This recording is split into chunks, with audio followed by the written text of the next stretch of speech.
Hey everyone, tonight we begin with the brutal reality of stepping off a dusty train platform in Dodge City, Kansas.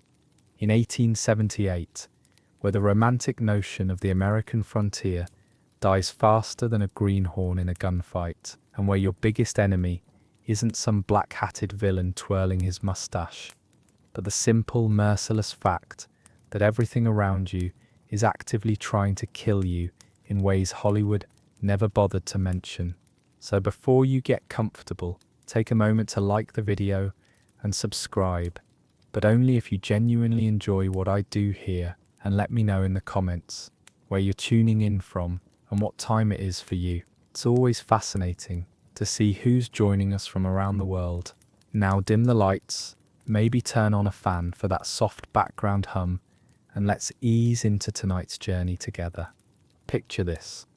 You've just stepped off the Atchison, Topeka and Santa Fe Railway, and the first thing that hits you isn't the romance of the frontier or the promise of adventure. It's the smell. Sweet Jesus, the smell. It's a cocktail of horse manure, unwashed bodies, rotting meat, and something that might charitably be called outdoor plumbing, but would more accurately be described as wherever people happened to relieve themselves last. The dust kicked up by hundreds of horses, cattle, and wagon wheels creates a permanent haze that coats your teeth and burns your lungs with every breath. This isn't the crisp, clean air of adventure stories. This is an atmospheric soup of particles that includes dried animal waste, tobacco spit, and the decomposing remnants of whatever died under the boardwalk last week. Welcome to paradise. You're standing there in your finest Eastern clothes, maybe a wool suit that seemed practical back in Philadelphia, leather shoes that cost you a week's wages, and a hat that actually fits your head properly. The wool is already beginning to cling to your skin as the morning temperature climbs past 80 degrees, and it's not even 9 o'clock yet. Around you, genuine frontiersmen are eyeing you like wolves, sizing up a particularly plump rabbit. Not because they're planning to rob you, necessarily, but because they can smell inexperience from 50 yards away. And inexperience in the Wild West had a lifespan measured in hours, not days. These men have learned to read people the way a sailor reads weather, your posture, your gait, the way you hold your shoulders, all broadcast your status as fresh meat in a marketplace of predators. The temperature is already climbing toward what will be a brutal 105 degrees by noon, and your wool suit is beginning to feel like a portable sauna. The fabric was designed for eastern winters and spring mornings, not for a climate that treats moisture like a personal enemy. But here's the thing nobody tells you about frontier fashion. Those ridiculous-looking clothes the locals wear aren't a fashion statement. They're survival gear evolved through years of trial and error, most of the errors involving people dying of heat stroke, frostbite, or simple exposure. That cowboy's wide-brimmed hat isn't just for show. It's the difference between having a face and having a leather mask of sun-scorched agony that cracks and bleeds with every expression. His loose-fitting cotton shirt allows air to circulate, preventing the kind of heat buildup that kills Eastern visitors every summer. And those leather chaps aren't rustic charm. They're armor against thorns, snakes, and the hundreds of ways the frontier environment tries to flay the skin from your bones. You need water, and you need it now. The problem is, clean water in a frontier town is more precious than silver, and about as common as an honest politician. Every source of water represents a gamble with your life, because waterborne diseases killed more frontiersmen than all the gunfights and Indian raids combined. The communal well water tastes like it's been filtered through a dead horse, which, considering the general hygiene standards and the habit of throwing everything from kitchen scraps to chamber pot contents into the nearest convenient hole, it very well might have been. The taste is metallic and organic at the same time, with an aftertaste that suggests things have died in this water and their essence has become part of the permanent flavor profile.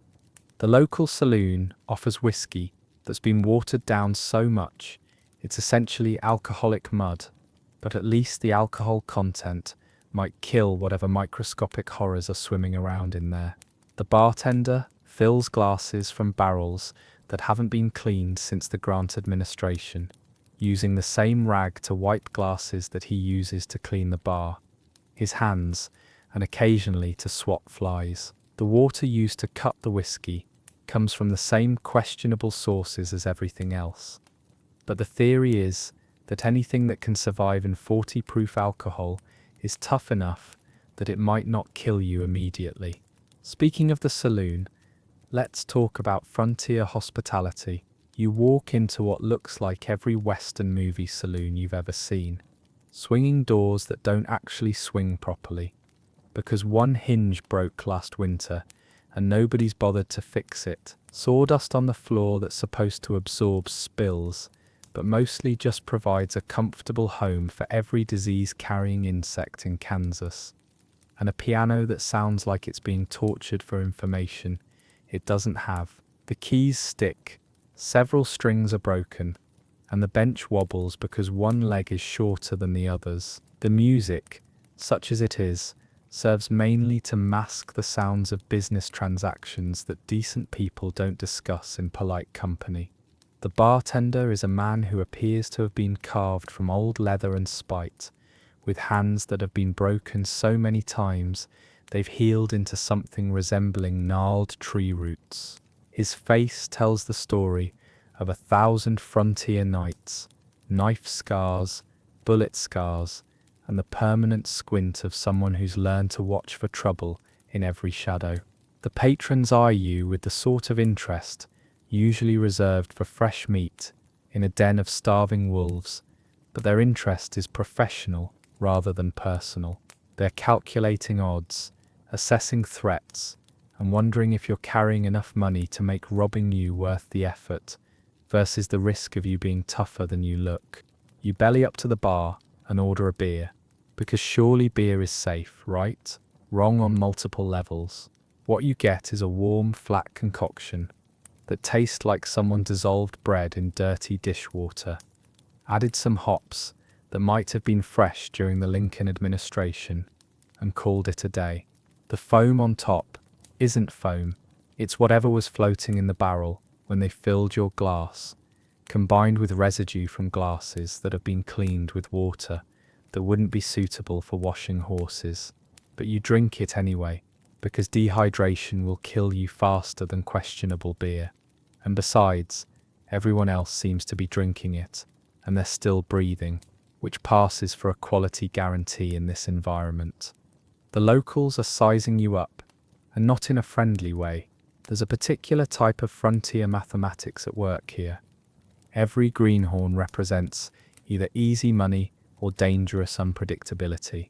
You might be carrying a fortune in Eastern currency, making you a target for robbery. You might be one of those idealistic types who thinks he can clean up the town, making you a target for elimination. You might be a gambler looking to fleece the locals, making you a target for professional violence. Or you might be completely harmless, but carrying something valuable, making you a target for casual theft. Either way, you're a problem that needs solving, and frontier problem solving tends toward the permanent end of the spectrum.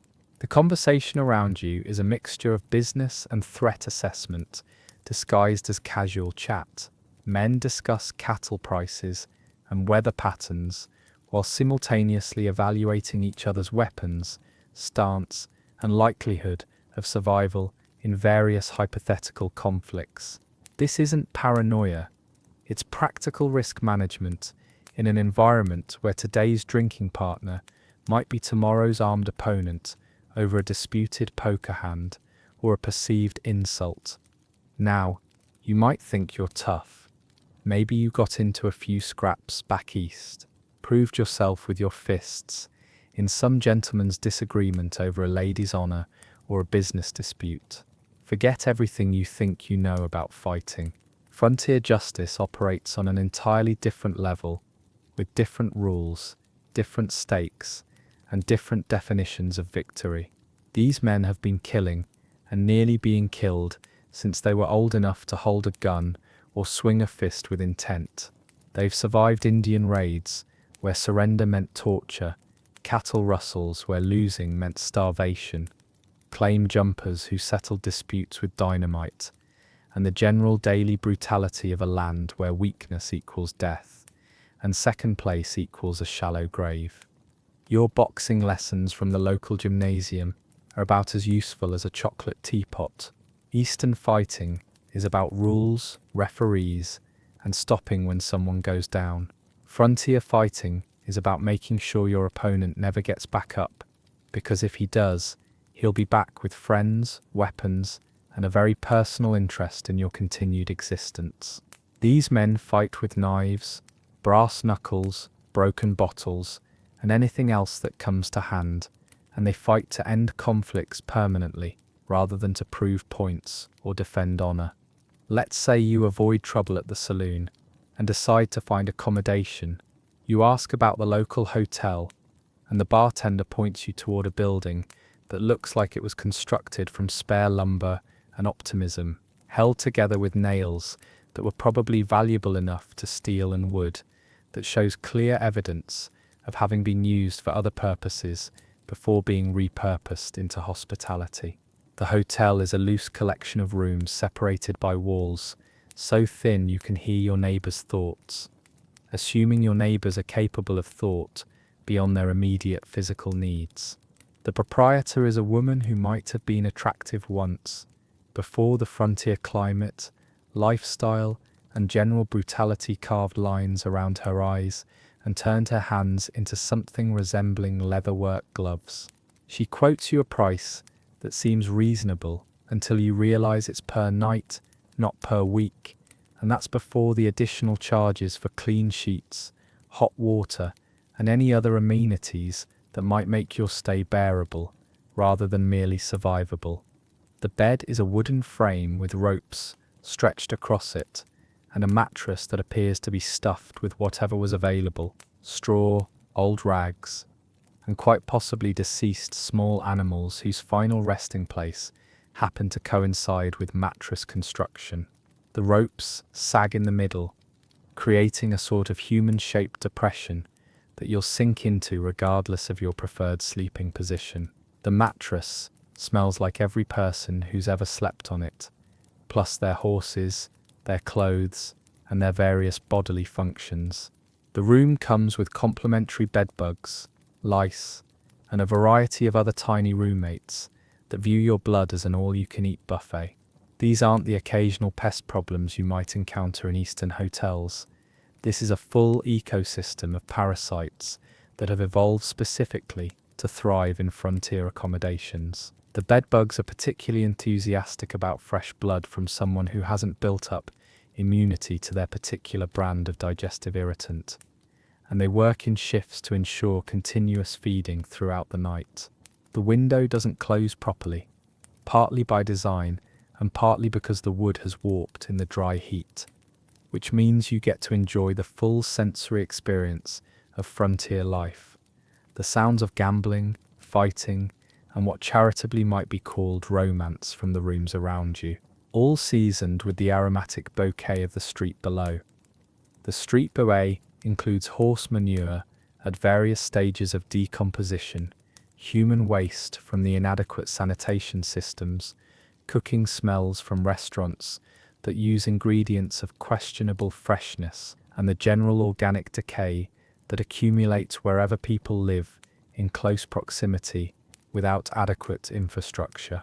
Sleep is impossible anyway, because frontier towns don't sleep. They operate on a 24-hour cycle of commerce, violence, and general mayhem that makes rest a luxury few can afford.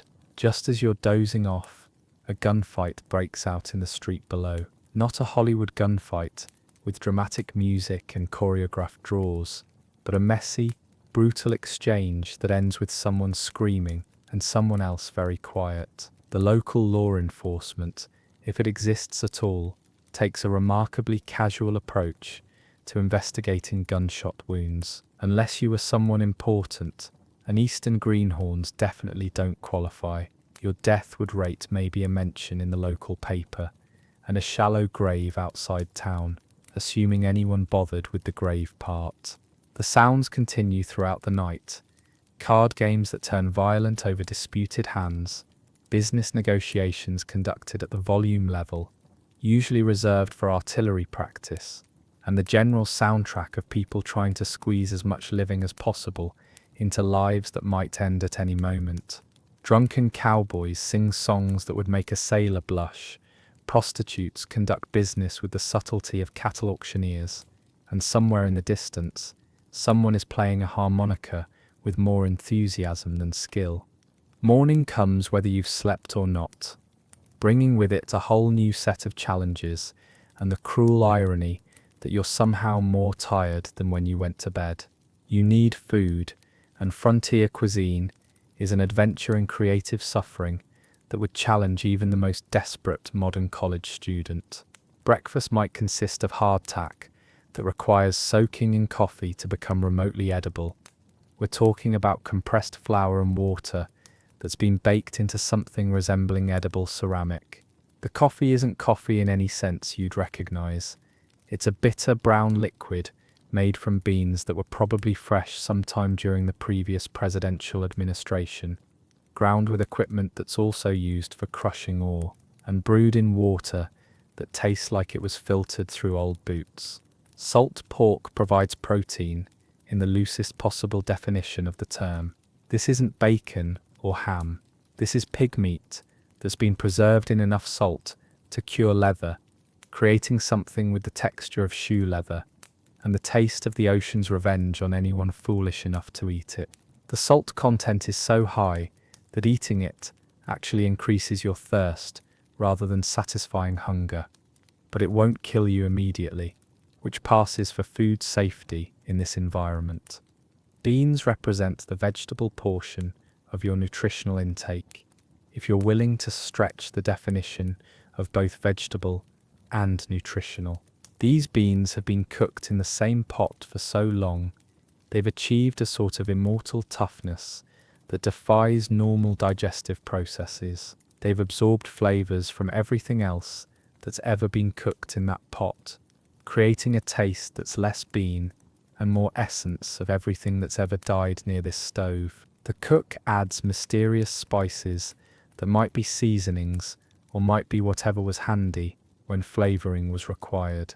Fresh vegetables are rarer than honest card games, and fruit is a luxury reserved for special occasions or people with serious money and access to transportation networks that can get perishables from civilized areas before they become health hazards. The occasional apple that makes it to frontier towns costs more per pound than most people make in a day, and it's usually been in transit long enough to develop its own ecosystem of beneficial and harmful bacteria.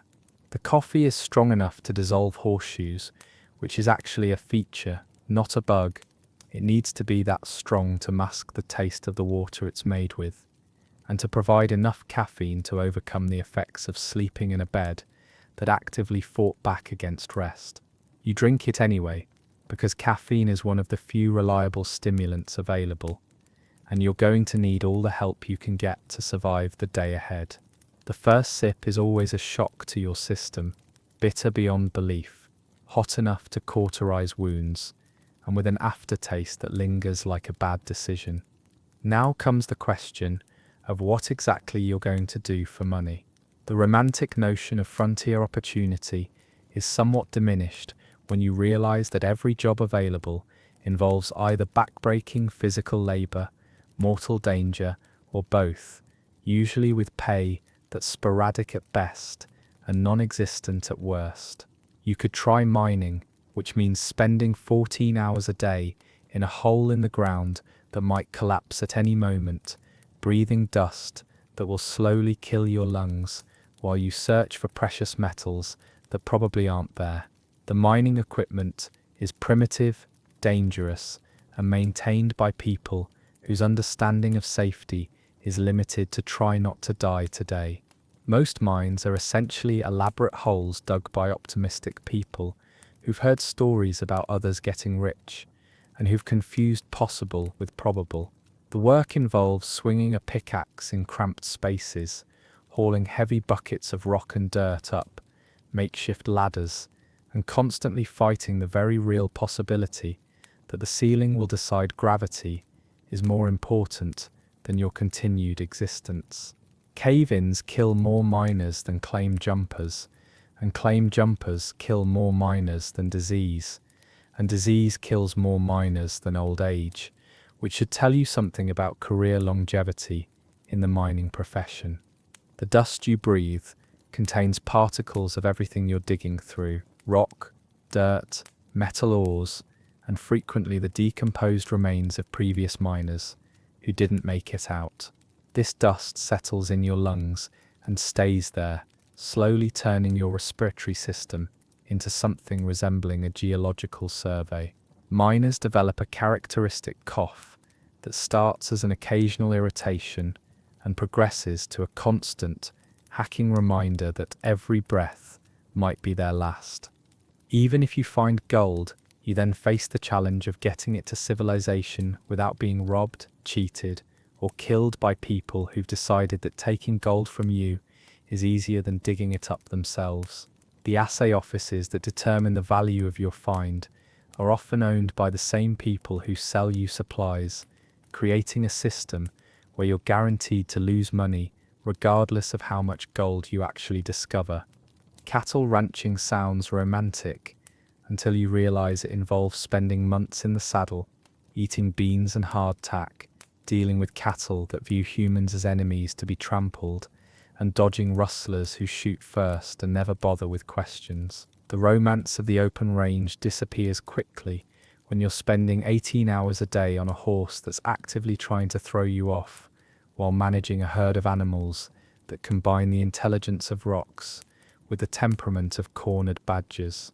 Cattle drives involve moving hundreds of unpredictable animals across hundreds of miles of hostile territory, while dealing with weather that ranges from dust storms that blind you to flash floods that can wipe out an entire herd in minutes.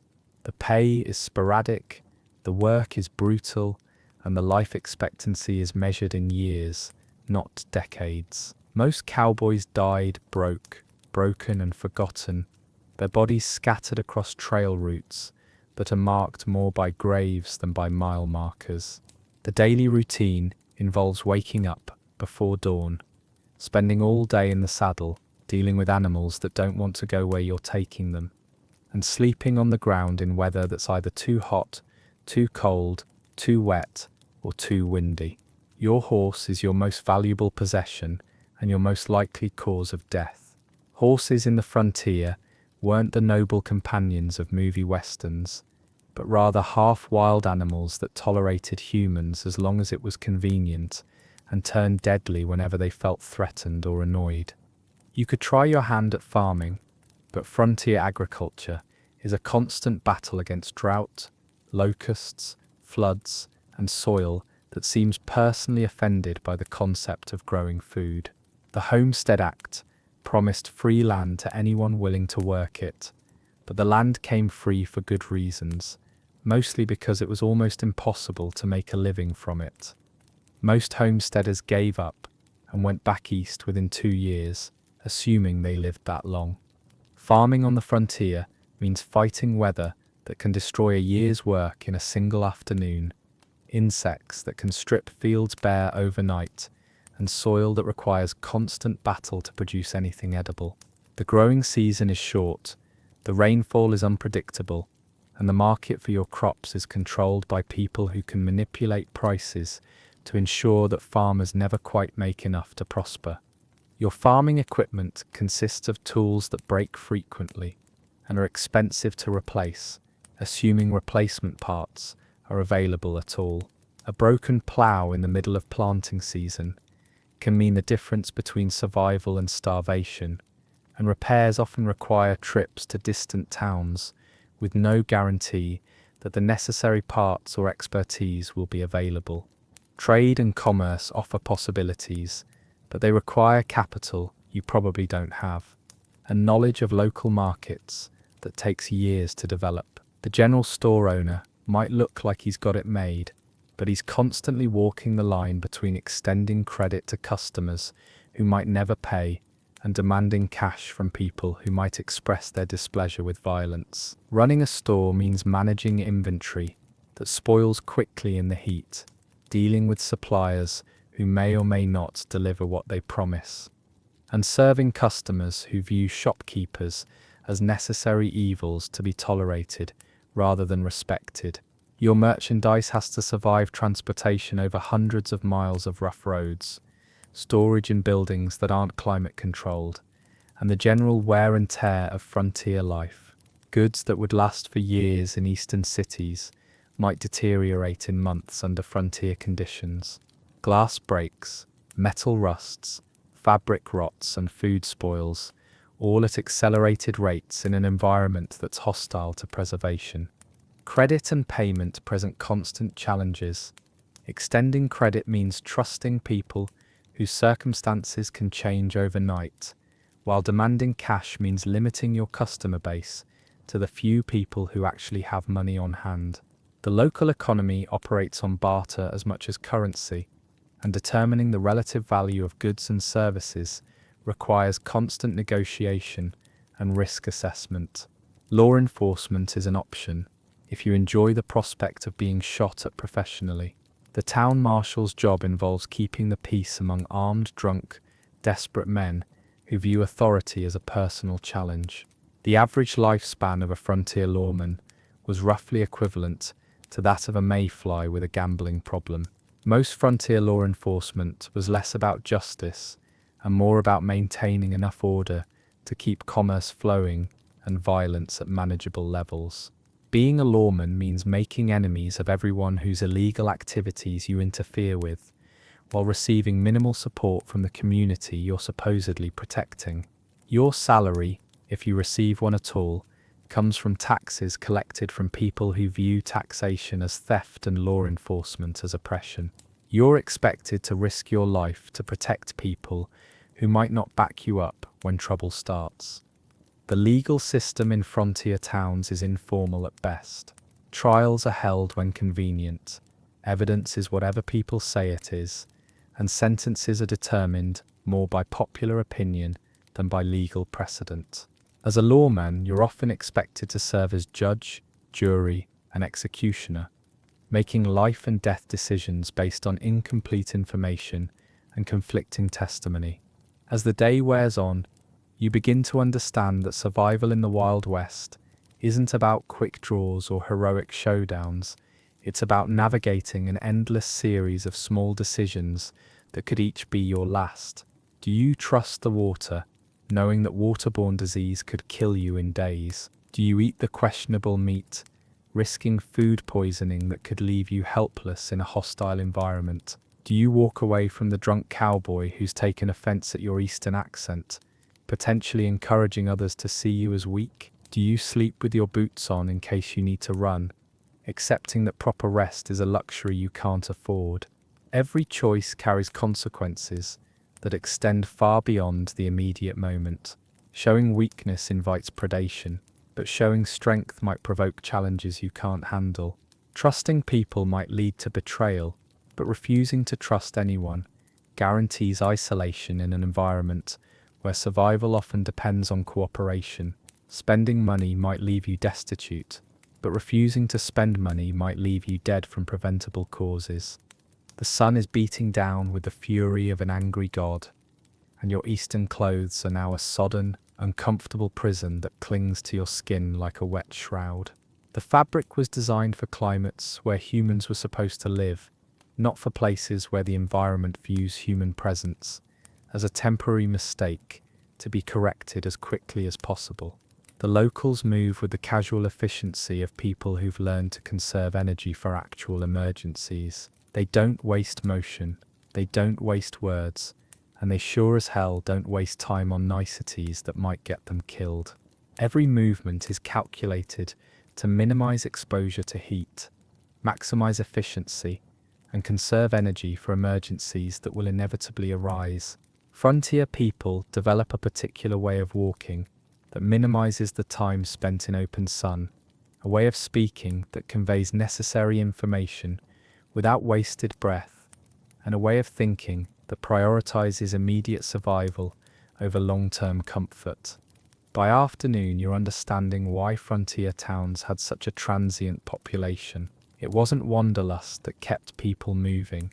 It was the simple recognition that staying in one place too long increased your chances of dying there. The smart money was always on moving before the odds caught up with you, before your luck ran out, before someone decided you were worth killing for whatever you might be carrying. The heat is now unbearable in ways that redefine your understanding of temperature. This isn't just hot, this is heat that feels personal, as if the sun has taken a specific dislike to you and decided to make its feelings known through thermal assault. The dust is choking, turning every breath into a conscious effort that leaves you feeling like you're drowning in air. Every surface is too hot to touch comfortably, and shade provides relief that's more psychological than actual. Your skin is beginning to burn despite your hat, and your feet are developing blisters that will make walking an agony for days to come. The leather of your shoes, designed for eastern sidewalks, is heating up to the point where your feet are essentially being slow cooked from below. This is just Tuesday afternoon in paradise, and you're beginning to understand why frontier graves outnumber frontier success stories by ratios that would discourage investment in any other enterprise. Evening brings its own challenges that make the daytime heat seem like a fond memory.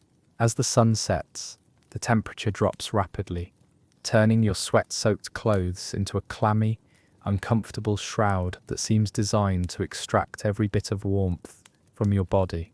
The friendly daytime activities of commerce and conversation give way to the nighttime economy of gambling, drinking, and settling scores that have been accumulating throughout the day. The saloons fill up with men who've been working hard and drinking harder, and the combination of alcohol, firearms, and wounded pride creates an atmosphere about as stable as nitroglycerin in a paint shaker. Every conversation is a potential argument, every argument is a potential fight, and every fight is a potential killing. The alcohol doesn't make people friendly. It makes them honest about their hostilities and careless about their consequences. You're an outsider, which makes you either a target or an opportunity, depending on who's looking and what they need. Your Eastern clothes mark you as someone with money. Your clean appearance suggests you haven't been broken by frontier life yet, and your obvious discomfort advertises your inexperience to anyone planning to take advantage of it. In the saloon, you stand out like a sheep in a wolf convention, and the wolves are definitely taking notice. The gambling is crooked in ways that would impress modern casino security experts. Cards are marked, dice are loaded, and dealers work in partnership with players to separate suckers from their money as efficiently as possible. The drinks are watered to the point where you're paying whiskey prices for what amounts to flavoured water with just enough alcohol to provide legal cover for the establishment's liquor license, assuming they have one. The entertainment is provided by women who've learned that survival sometimes requires compromises that would shock your Eastern sensibilities. This isn't moral judgment, it's economic reality. In a place where traditional female employment is virtually non-existent, and marriage to the wrong man can be a death sentence, women made do with whatever options were available. These women are often tougher and more dangerous than the men they serve, having survived in an environment that views female weakness as an invitation to predation. As night falls completely, you realize that your biggest challenge isn't Indians or outlaws or any of the dramatic dangers Hollywood loves to portray.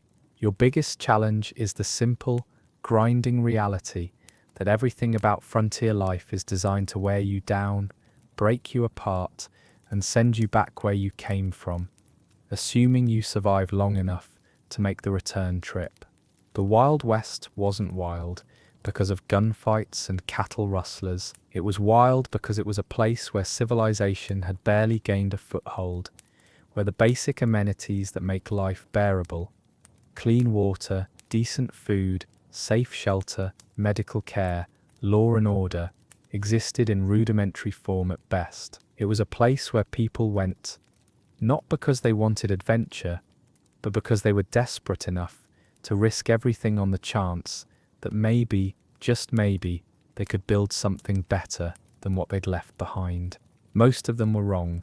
The ones who survived were the ones who learned to adapt quickly, think practically, and never ever assume that tomorrow would be easier than today.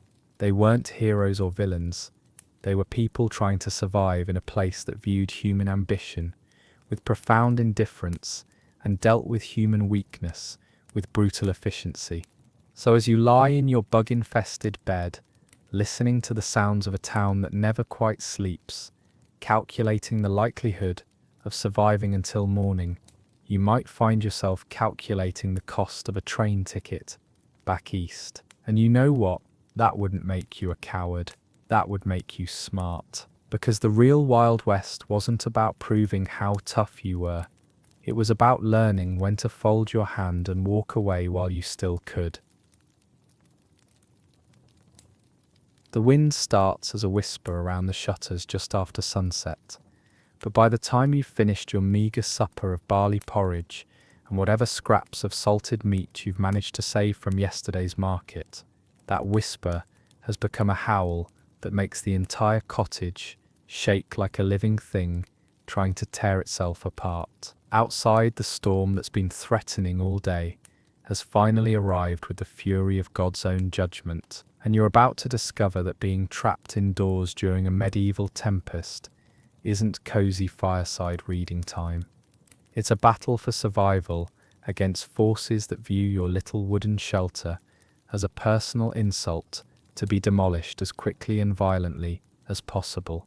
Your cottage, like most peasant dwellings, is essentially a wooden box held together by hope, mud, and whatever nails the local blacksmith could spare when he wasn't making more profitable items like horseshoes and weapons. The walls are made of wattle and daub, a fancy term for sticks and mud that sounds much more sophisticated than it actually is, but provides roughly the same protection against determined weather that you might expect from sticks and mud. Vertical wooden posts, cut from whatever trees were available, and shaped with tools that prioritize speed over precision, support horizontal woven branches that were probably flexible when they were installed, but have since dried into something resembling brittle basket weaving.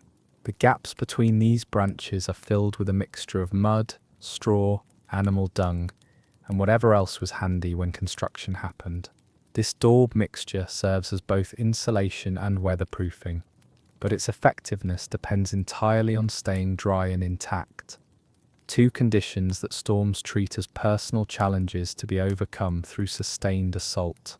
The mixture was applied by hand, pressed into gaps and smoothed with tools that were essentially sticks with flat ends, creating a surface that's functional rather than beautiful and adequate rather than durable.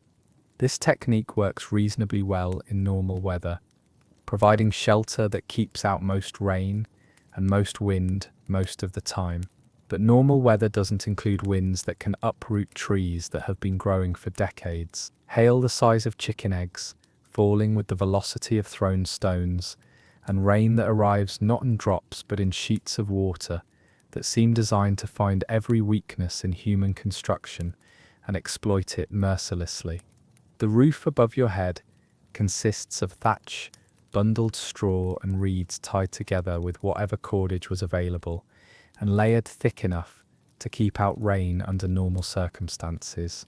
The thatch represents months of work, cutting reeds at the right time of year, drying them properly, bundling them into manageable sections, and then layering them in overlapping patterns that theoretically shed water away from the interior of the cottage. The entire roof weighs several tons and is held in place by its own weight, wooden pegs driven through the thatch into the roof beams, and the fervent hope that the original builders understood the principles of physics better than their education might suggest. But these aren't normal circumstances, and thatch has some significant limitations when faced with weather that seems personally motivated to destroy everything humans have built. The straw is held in place by wooden pegs and its own weight, which works fine until wind speeds reach the point where physics starts taking sides against human engineering. Each gust of wind tests the structural integrity of the entire roof system, and you can hear individual pieces of thatch beginning to work loose with sounds like giant fingers tearing apart a massive basket. As the storm intensifies, you become acutely aware of every weakness in your shelter's construction, every corner that was cut during building, every compromise that seemed reasonable when the weather was calm but appears catastrophically inadequate. Now that nature has decided to express its opinion about human presumption, the shutters, made of rough planks, held together with leather hinges that were probably strong when they were new, but have since been weathered by seasons of use, rattle against their frames with increasing violence. Each gust of wind tests the strength of the wooden bar that holds the shutters closed, a simple piece of oak that slides across both shutters and fits into brackets that were carved to accommodate it. This system works adequately when the wind is trying to open the shutters, but less well when the wind changes direction and tries to push the shutters inward, creating pressure that the wooden bar wasn't designed to handle. You find yourself wondering if the bar will hold, or if you'll suddenly find yourself face to face with a storm that's decided to come indoors for a visit. The single room that serves as your entire living space is lit by a small fire in the central hearth, and maintaining that fire becomes your primary concern as the storm rages outside like a living thing that views your comfort as a personal affront. Without the fire, you'll have no light, no heat, and no way to cook whatever food you have left. The fire represents the difference between civilization and barbarism, between survival and death, between human agency and helpless surrender to natural forces that don't care whether you live or die. The hearth itself is a depression in the earthen floor, lined with stones that were carefully selected for their ability to withstand heat without cracking and arranged to contain the fire while allowing air to circulate. The stones came from the local stream, chosen for their size and shape after testing to ensure they wouldn't explode when heated, a process that required building small test fires and waiting to see which stones survived intact. The chimney, such as it is, consists of a hole in the roof with a wooden cover that can be adjusted to control the draft. This system was engineered by people who understood fire and airflow but had limited materials and tools to work with. In calm weather, it works adequately, drawing smoke up and out of the cottage while allowing enough air circulation to keep the fire burning steadily. In a storm, it becomes a direct pipeline for wind, rain, and whatever debris the tempest decides to deposit in your living space. The wooden cover, designed to be moved by hand from inside the cottage, becomes impossible to adjust once the storm reaches full intensity. What started as a controllable ventilation system becomes a chaotic opening that admits as much weather as it expels smoke. The hole that should draw smoke upward instead becomes a source of downdrafts that blow smoke back into the room, creating an environment that challenges your lungs' ability to extract oxygen from air that's more smoke than atmosphere. The fire gutters and flickers with each gust of wind that forces its way down the chimney, sending smoke billowing back into the room in eye-watering clouds that make breathing an adventure in controlled suffocation. The smoke contains not just the relatively clean combustion products of dry wood, but also the accumulated ash, soot, and partially burned particles that represent months of previous fires. Your eyes stream constantly, and every breath requires a conscious decision about whether the oxygen content of the available air justifies the discomfort of inhaling what amounts to airborne charcoal. You spend much of your time crouched by the hearth, feeding small pieces of precious firewood to flames that seem determined to abandon you to darkness and cold. Every stick of wood you burn is irreplaceable. Trees don't grow quickly, and cutting firewood requires time, energy, and tools that can't easily be replaced if lost or broken. The wood you're burning tonight was cut months ago, during good weather, by people who understood that winter storms would eventually test their preparation and planning. Your fuel supply is whatever you manage to gather and store before winter set in, plus whatever small branches and debris you could scavenge from around the cottage during the brief periods when weather permitted outdoor work. In normal times, you might venture outside to gather more wood from the pile you've carefully stacked against the cottage wall. But stepping outside during this storm would be like volunteering for a beating from invisible giants armed with trees.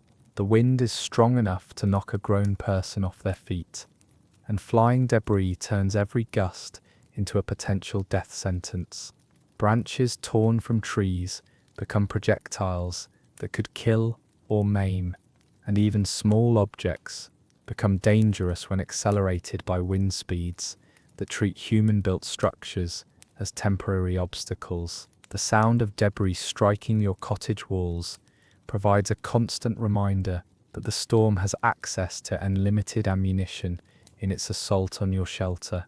Water begins seeping through the thatch above, starting as occasional drops that you can catch in wooden bowls positioned strategically around the room, but gradually increasing to steady streams that force you to constantly relocate your meager possessions to drier spots.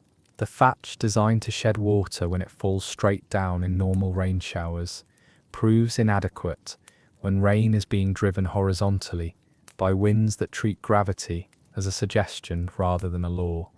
Each leak represents a failure in your shelter's primary function, and each failure creates new problems that compound exponentially.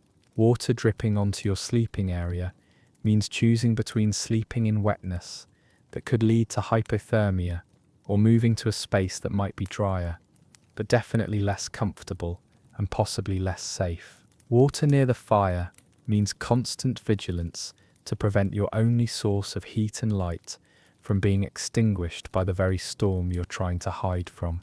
The wooden bowls you use to catch leaks were carved from single pieces of wood, shaped with tools that required considerable skill to use effectively, and represent hours of careful work by craftsmen who understood that waterproof containers were essential for survival.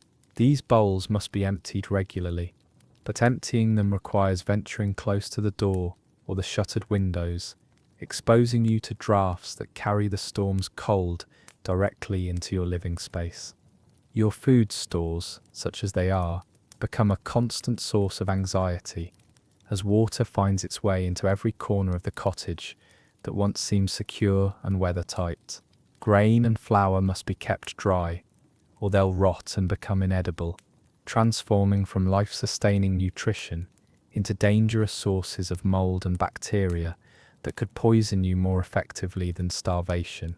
Flour that gets wet doesn't just become useless, it becomes actively harmful, developing fungal growths that produce toxins capable of causing illness or death.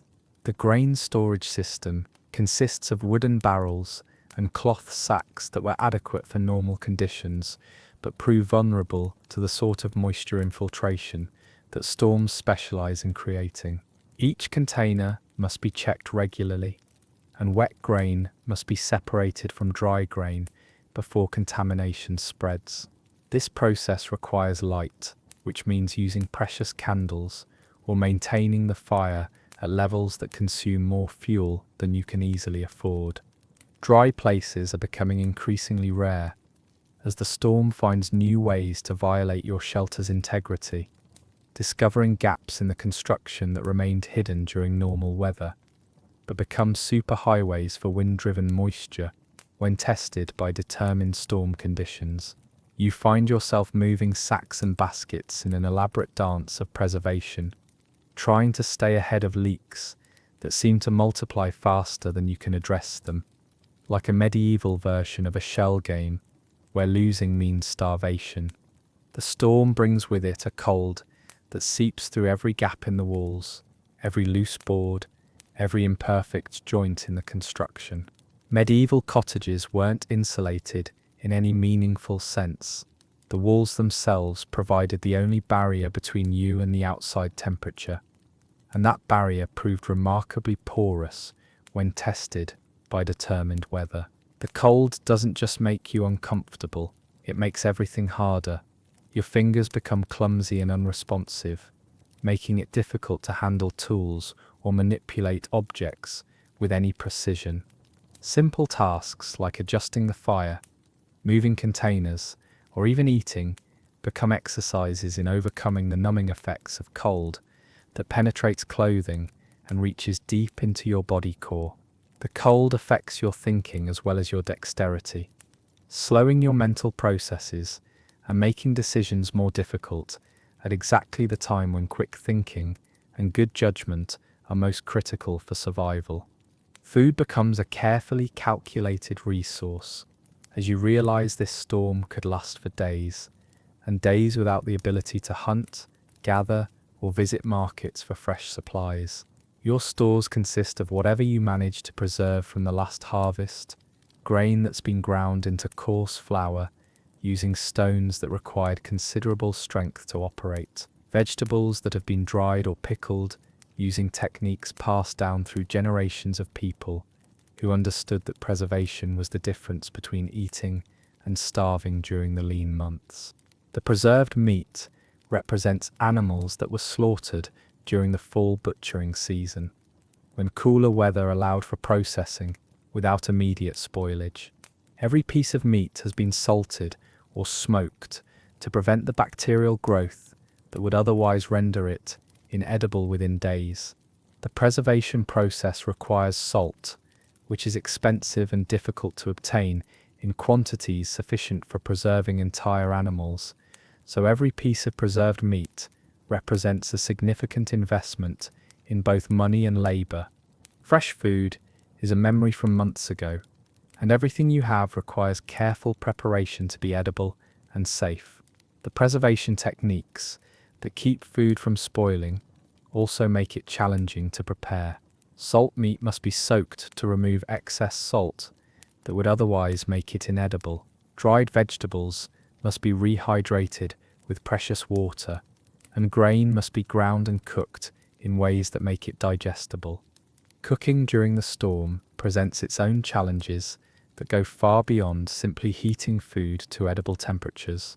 The fire that provides your heat also serves as your only cooking method, but the erratic flames and constant smoke make food preparation a test of endurance and ingenuity. You can't simply turn up the heat or adjust the temperature. You work with whatever fire you can maintain, feeding it carefully to keep it alive, while using it to prepare meals that are more about survival than satisfaction. Your cooking equipment consists of a few iron pots that were expensive when you bought them and are irreplaceable if damaged, wooden bowls carved from local hardwood, and basic tools that must serve multiple purposes. The iron pots were made by blacksmiths who understood metallurgy well enough to create vessels that could withstand repeated heating and cooling without cracking, but even good ironwork has limitations when subjected to the thermal stress of cooking over fires that burn unevenly due to storm-induced draft problems. Everything must be cleaned and maintained by hand, using water that might be contaminated and materials that are difficult to replace. A broken pot or damaged tool represents not just an inconvenience, but a genuine threat to your ability to survive the winter. Replacement items require either money you probably don't have or barter goods that you can't afford to trade away, assuming replacement items are even available in your isolated community. The psychological pressure of confinement begins to weigh on you as hours pass with no sign of the storm abating, and you realize that this single room represents the entirety of your world for the foreseeable future. Medieval people weren't accustomed to entertainment in the modern sense. No books unless you were wealthy enough to own hand-copied manuscripts. No games beyond what you could improvise from available materials. No diversions beyond whatever you could create from your immediate surroundings and your own imagination.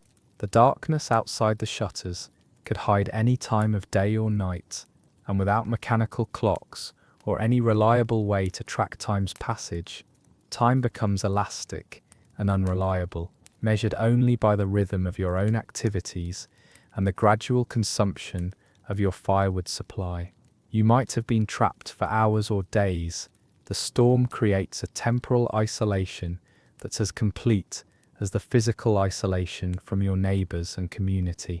Sleep becomes elusive as the cottage groans and creaks around you like a ship in heavy seas, each sound potentially indicating structural failure that could leave you exposed to the storm's full fury.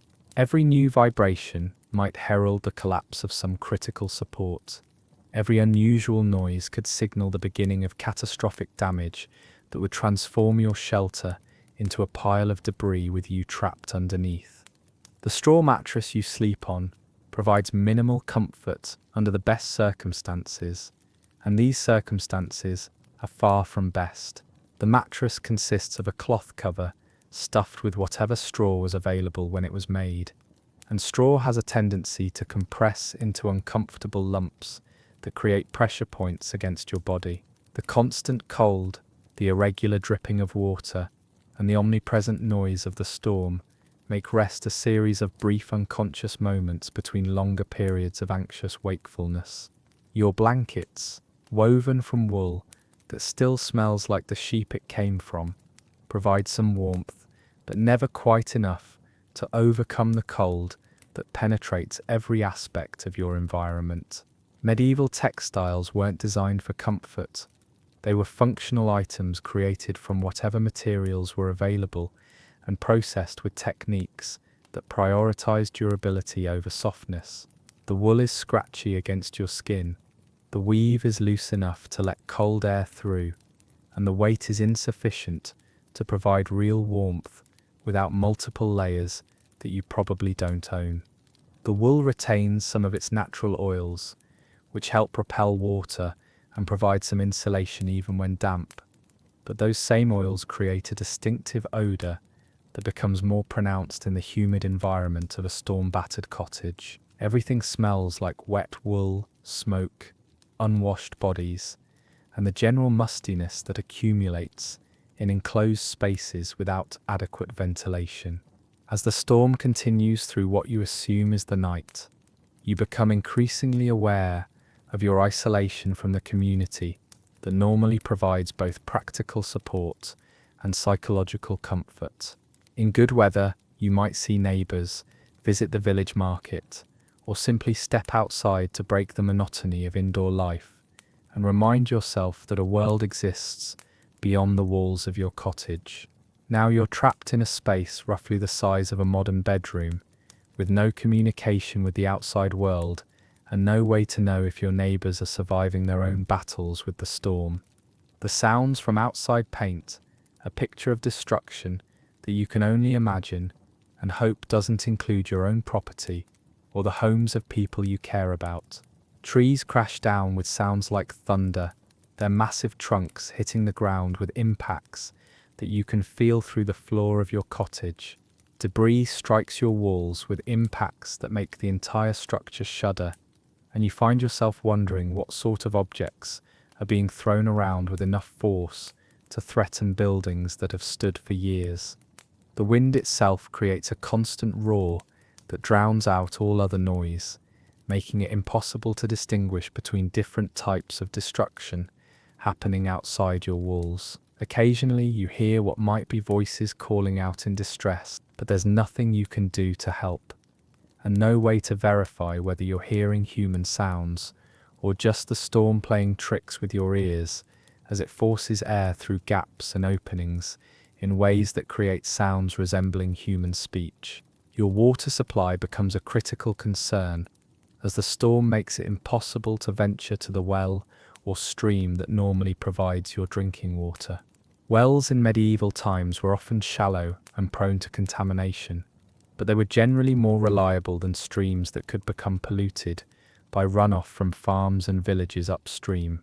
Now both sources are inaccessible, and you depend entirely on whatever you managed to store in wooden barrels and clay pots before the storm arrived. The stored water represents weeks or months of collection and storage, carried by hand from sources that might be hundreds of yards from your cottage. Each drop is precious not just because it's irreplaceable during the storm, but because collecting and storing water represents significant labor that you can't afford to repeat unnecessarily.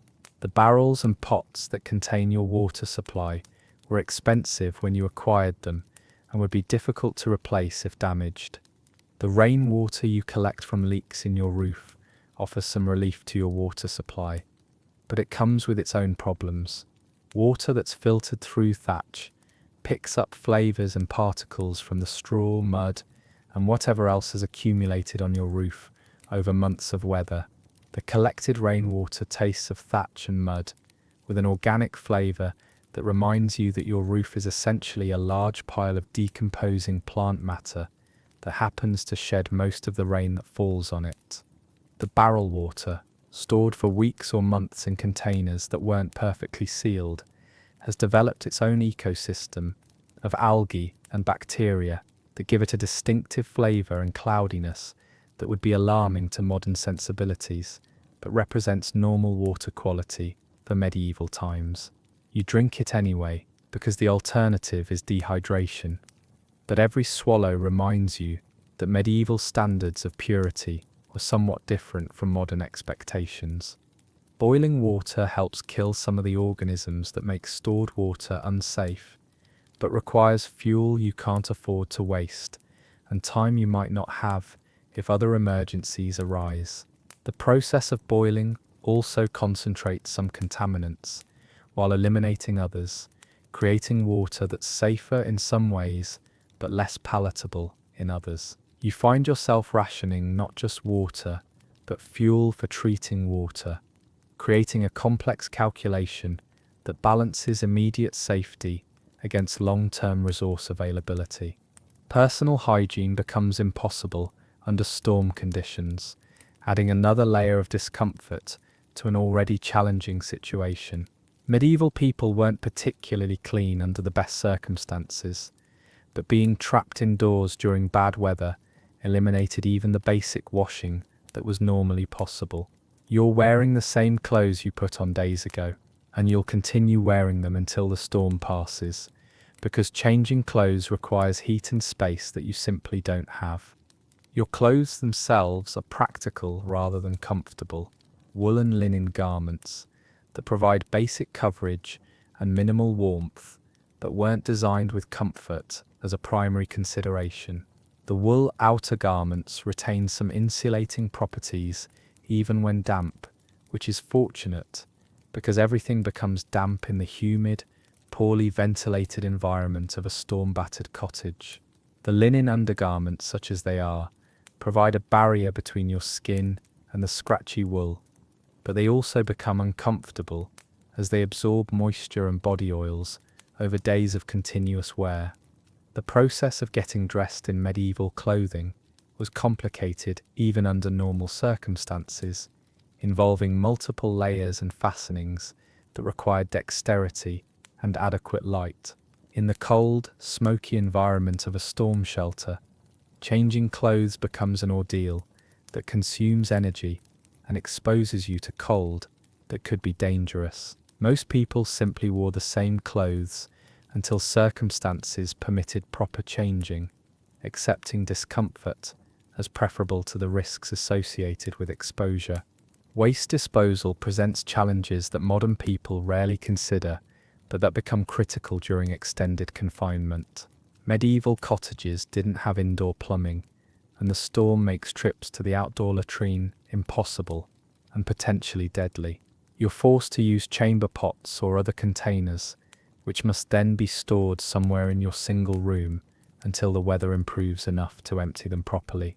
The chamber pot represents one of the few concessions to comfort and hygiene that medieval people could afford, but using it in the same space where you eat, sleep, and live creates sanitation challenges that compound over time. The smell becomes part of the environment, along with smoke, unwashed bodies, damp wool, and whatever food is slowly spoiling in the humid conditions. Emptying the chamber pot requires opening the door or a shutter, which admits cold and possibly rain that can extinguish your fire or soak your belongings. The storm tests every aspect of your shelter's construction in ways that reveal the fundamental precariousness of medieval life and the thin margin between survival and disaster that characterized existence for most people. The wooden framework of the cottage flexes and bends with each gust of wind, and you can actually watch the walls move as pressure changes outside create forces that the original builders never anticipated when they designed a structure that needed to be adequate rather than perfect. Medieval construction was built to standards that prioritized economy and speed over durability and comfort, using materials that were locally available rather than ideally suited for construction. The builders were skilled within the limitations of their tools and materials, but those limitations were significant when compared to modern construction techniques. Everything was built to be adequate for normal conditions, with little margin for exceptional weather events. The wattle and daub walls, impressive enough in calm weather, prove permeable to wind-driven rain in ways that reveal the fundamental limitations of construction techniques that relied on organic materials and hand tools. Water finds its way through cracks you never knew existed, following paths through the wall structure that become visible only when water pressure forces moisture through openings that are normally too small to notice. The mud that holds the structure together begins to soften and wash away, and you realize that major repairs will be necessary once the storm passes, assuming you survive to make them, and assuming the damage isn't so extensive that rebuilding is necessary.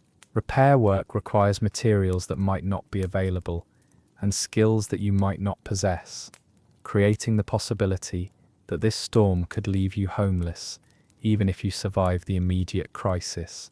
Your tools for dealing with emergencies are limited to whatever you have on hand. A few wooden buckets that were expensive when you bought them, some rags that represent the remains of clothing that was too worn to repair, but too valuable to discard, maybe a hammer and some nails. If you're fortunate enough to own such luxuries, modern people take for granted the availability of materials and tools for dealing with problems, but medieval peasants made do with whatever they had, and what they had was usually barely adequate for normal maintenance, let alone storm damage. The psychological toll of helplessness becomes overwhelming as you realize how little control you have over your situation, and how much your survival depends on factors completely beyond your influence. Modern people are accustomed to having options. If something breaks, you can call for help, buy replacements, or find alternative solutions. In medieval times, during a storm, you endure whatever happens and hope that your preparations were adequate to see you through circumstances that no amount of planning could fully anticipate. As what you assume is night falls, or what you assume is night, since the storm has created a darkness that could be any time of day, the sounds outside become even more ominous and threatening. The wind carries noises that could be anything. Other cottages collapsing under the weight of wind and rain, animals in distress as they struggle to find shelter, or simply the storm amusing itself by destroying everything humans have built over months and years of careful work. You have no way to investigate these sounds, no way to help if help is needed, and no way to know if similar destruction is approaching your own shelter. The isolation is complete. You're as cut off from your community as if you were alone in the wilderness, despite being surrounded by neighbors who are probably facing similar challenges in their own struggles for survival. Sleep.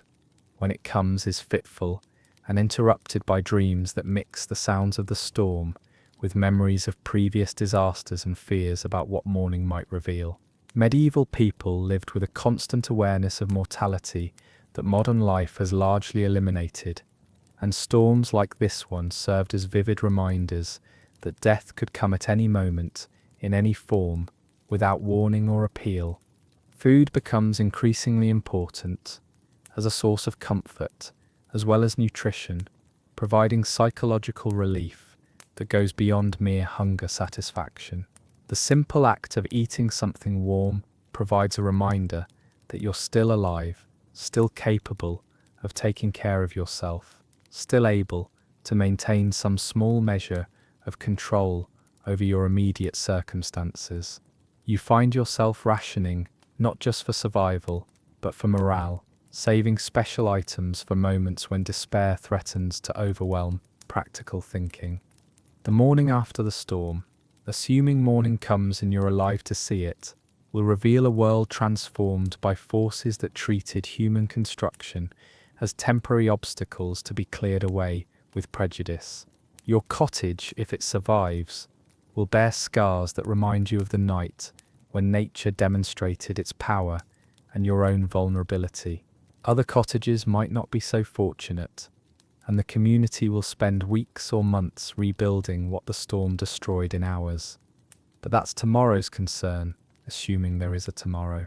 Tonight you're focused on the immediate challenge of survival, keeping the fire alive, staying dry enough to avoid hypothermia, rationing food and water, and maintaining enough morale to continue fighting for another hour, another day, another storm season, in a world that views human ambition with indifference and human weakness with ruthless efficiency. The storm will pass, because storms always pass, eventually. The question is whether you'll be alive when it does, and whether your shelter will still be standing, and whether you'll have enough resources left to rebuild whatever the storm decides to take from you. Medieval life was a constant negotiation with forces beyond human control, and storms like this one served as intensive courses in humility, resourcefulness, and the fundamental fragility of everything humans build against the power of nature. So you tend your fire, guard your food, and wait for dawn, hoping that when the wind finally stops howling, you'll still be alive to hear the silence. Imagine being born with what medieval society considered a literal mark of the devil, a physical manifestation of evil, so obvious that everyone around you could spot it the moment you reached for anything, and discovering that your natural instincts for using your hands would mark you as cursed, suspicious, and potentially dangerous for your entire life. Being left-handed in the Middle Ages wasn't just an inconvenience or a minor social quirk. It was a fundamental challenge to your very existence in a world where the left hand was associated with everything dark, evil, and unholy, and where your most basic physical actions would constantly remind everyone around you that you were different in ways that medieval minds interpreted as spiritually threatening. The problems start before you can even walk properly. As a small child, learning to use your hands, your natural inclination is to reach for objects with your left hand, but every time you do this, the adults around you react with horror, alarm, and immediate correction. Your parents, who love you but live in a world where left-handedness is genuinely believed to be a sign of demonic influence. Spend your early years constantly redirecting your natural movements, forcing you to use your right hand for everything important and creating a daily battle between your instincts and their expectations. The correction process isn't gentle guidance, it's often physical punishment designed to break what medieval people saw as a dangerous habit that needed to be eliminated before it became permanent. Children's hands were tied, beaten, or restrained to prevent left-hand use, creating a childhood filled with frustration, pain, and confusion about why your natural movements were so wrong that they required violent correction. The message was clear: your instincts were evil, your natural abilities were dangerous, and your very existence required constant vigilance to prevent moral corruption. Religious instruction makes the situation even worse, because Christianity in medieval times was deeply suspicious of anything associated with the left side. The Bible itself reinforces these prejudices. The righteous are described as sitting at God's right hand, while the damned are cast to the left. Every Sunday sermon reinforces the idea that right is good, left is evil, and people who naturally favor their left hand are displaying their spiritual corruption for everyone to see.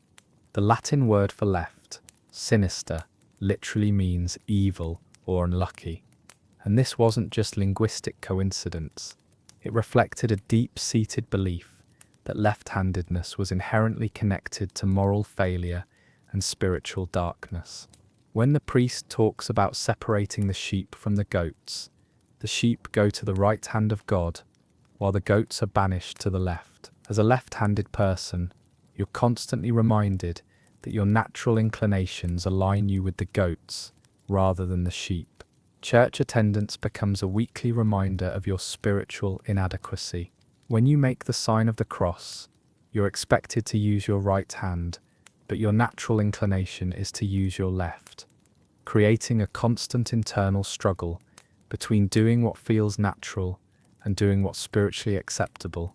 The communion process requires using your right hand to receive the body of Christ, and using your left hand would be seen as a deliberate insult to the sacrament and possibly evidence of heretical beliefs.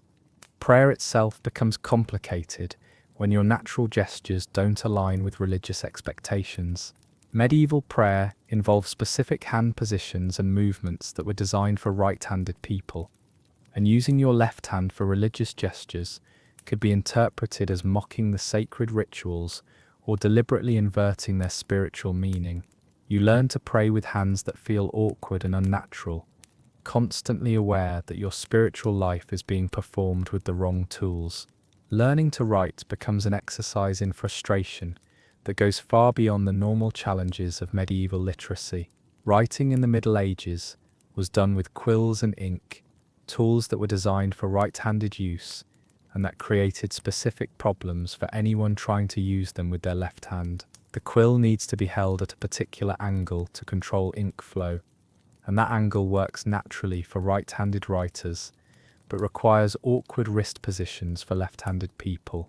The bigger problem is that medieval writing moves from left to right across the page, which means that right-handed writers pull the quill across the parchment, while left-handed writers push it, creating different pressure dynamics that affect both writing quality and ink flow. Left-handed writers also drag their hands across wet ink, smudging their work and creating documents that look messy and unprofessional compared to right-handed writing.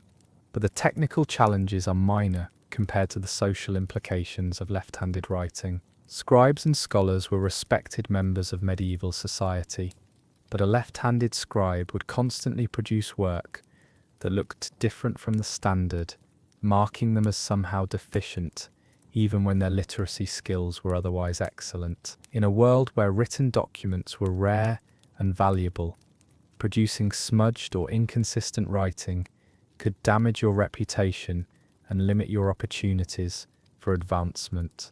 The classroom environment in medieval schools was designed around the assumption that all students were right-handed, with desks, writing surfaces, and instructional techniques that accommodated right-handed movements while making left-handed writing more difficult. Teachers often interpreted left-handed writing attempts as laziness, rebellion, or evidence of moral deficiency, leading to punishment that went beyond simple academic correction. Learning any trade or craft presents unique challenges because medieval tools and techniques were universally designed for right-handed use. Whether you're trying to become a blacksmith, carpenter, weaver, or farmer, every tool you encounter, assumes that you'll be using your right hand for precision work and your left hand for support. This isn't just a matter of awkwardness, it can be genuinely dangerous when tools designed for specific hand orientations are used incorrectly. Blacksmithing, one of the most important trades in medieval society, requires precise coordination between hammer and tongs, with specific techniques for holding metal and striking it in ways that produce desired results. The entire craft is built around right-handed movements, and left-handed apprentices must either learn to work against their natural inclinations or develop entirely different techniques that their masters might not understand or approve of. The forge itself is organized for right-handed work, with the bellows, anvil, and tool storage arranged in ways that facilitate right-handed movement patterns. A left-handed blacksmith working in a right-handed forge is constantly fighting the workspace as well as the tools, creating inefficiencies that could be interpreted as incompetence rather than accommodation challenges. Carpentry presents similar problems with tools like saws, planes, and chisels that are designed for specific hand orientations. Medieval woodworking techniques rely on precise control of cutting angles and pressure distribution, and tools used with the wrong hand orientation can produce inferior results or cause accidents that could be serious in an environment where medical care is primitive and workplace injuries often lead to permanent disability or death.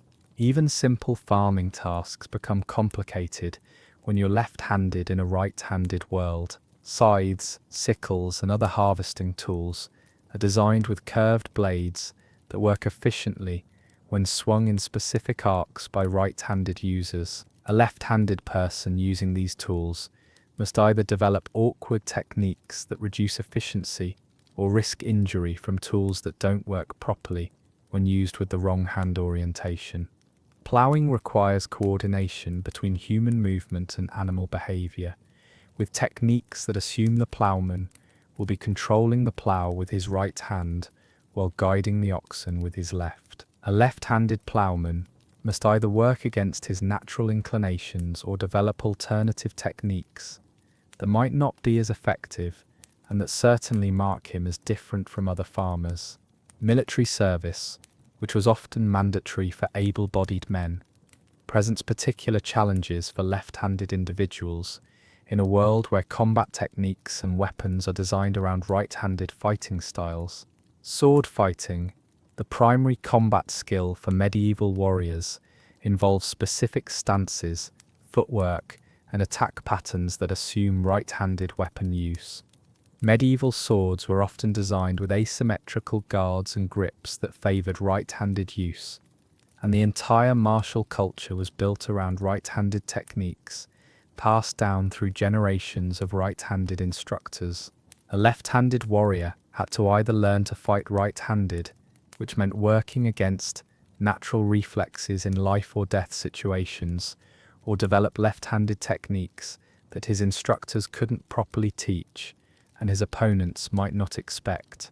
The shield and sword combination that dominated medieval warfare assumed that the shield would be held in the left hand and the sword in the right, creating a defensive posture that felt backward and uncomfortable for left-handed fighters.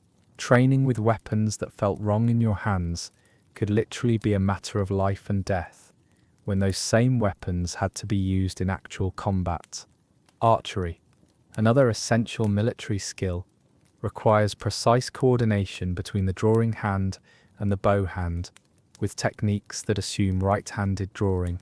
Medieval bows were often designed with arrow rests and grips that favoured right-handed shooters, and the entire training regimen was built around right-handed form and technique. Even the social aspects of military service were complicated by handedness. Knights and soldiers ate together, shared equipment, and lived in close quarters where left-handed movements could be misinterpreted as aggressive gestures or signs of poor discipline. The military hierarchy was intolerant of difference, and anything that marked a soldier as unusual could limit advancement opportunities or lead to social isolation within the unit. Daily social interactions become a constant source of tension and misunderstanding when your natural movements are interpreted as rude, threatening, or spiritually suspect. Simple gestures like pointing, waving, or reaching for objects carry different social meanings depending on which hand you use, and using the wrong hand could inadvertently insult people or communicate messages you never intended to send. Eating in medieval society involved specific etiquette rules that assumed right-handed behavior. The proper way to hold utensils, break bread, and share food from common dishes all assumed right-handed movements, and deviating from these patterns could mark you as uncivilized, foreign, or deliberately disrespectful. Medieval dining was a social activity where proper behavior demonstrated your place in society, and left-handed eating habits could undermine your social standing.